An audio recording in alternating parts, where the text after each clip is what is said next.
গরিব ঘরের রাজপুত্র নাটকে নতুন চমক নিয়ে আসতে যাচ্ছে রাতুল। রাতুল এবার জানতে পেরে গেছে যে মেঘলার সন্তান জীবিত আছে এবং সেই সঙ্গে এটাও জানতে পেরেছে যে মেঘলার সন্তানকে চুরি করেছিল অনিকের চাচা।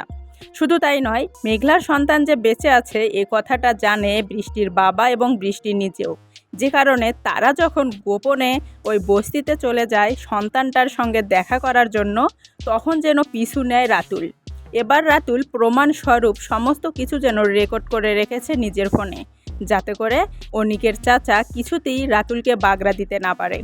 কিন্তু এখন যেন নেটিজেনদের কাছে প্রশ্ন থেকে যায়, কিভাবে রাতুল জানলো এই ঘটনাটি এবং কীভাবেই বা রাতুল পিছু পিছু এদেরকে ফলো করতে করতে চলে গেল ওই বস্তিতে। চলুন সম্পূর্ণ বিস্তারিত জেনে নেওয়া যাক। রাতুল যখন শান্তাকে গোপনে ডেকেছিল তার সঙ্গে দেখা করার জন্য, তখন যেন বেশ কিছু ইমোশনাল কথার ফাঁদে ফেলে শান্তাকে রাতুল, যে কারণে শান্তার মাধ্যমেই সমস্ত সত্য জানতে পেরে গেছে রাতুল। শুধু তাই নয়, শান্তার হয়ে রাতুল এবার একটা জঘন্য কাজেও নেমেছে। যাই হোক, আমাদের মূল উদ্দেশ্য হচ্ছে রাতুল যে প্রমাণস্বরূপ ঘটনাটা রেকর্ড করে রাখলো ফোনে, এটা দিয়ে কি করবে রাতুল? তাহলে কি এবার রাতুল বৃষ্টিকে ব্ল্যাকমেল করবে, নাকি অনিকের চাচার আসল রহস্য সবার সামনে অর্থাৎ মেঘলা অনিকের সামনে প্রকাশ করে দেবে রাতুল?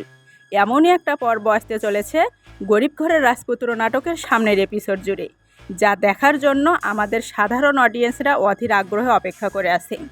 কিন্তু এবার কি তাহলে সমস্ত সত্য জানার পর মেঘলা রাতুলকে আশ্রয় দেবে, নাকি রাতুল মেঘলাকে এমন ইমোশনাল ব্ল্যাকমেল করে এই ছবিটির মাধ্যমে বেশ কিছু অর্থ সম্পদ আদায়ের চেষ্টা করবে? আপনাদের কাছে কি মনে হয়?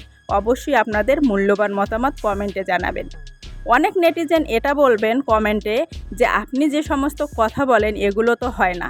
আরে ভাই, আপনাদেরকে বলতেছি উদ্দেশ্য করে, সমস্ত পর্ব যদি পরিচালক একসঙ্গেই আপলোড দিত তাহলে তো হয়েই যেত। পরিচালক এর প্রতিটি পর্ব ধাপে ধাপে আপলোড দেবে, কিন্তু আমাদের বেশ কিছু নেটিজেন বন্ধুরা কমেন্ট করেন সামনের পার্টের বেশ কিছু আপডেট দেখার জন্য, যে কারণে তাদের উদ্দেশ্যে আমরা বিস্তারিত পর্বগুলো আলোচনা করে থাকি, যেখানে আমরা বিশেষ আকৃতিতেই পর্বগুলো বলি। ভালো লাগলে লাইক, কমেন্ট, শেয়ার করে পাশে থাকবেন। ধন্যবাদ।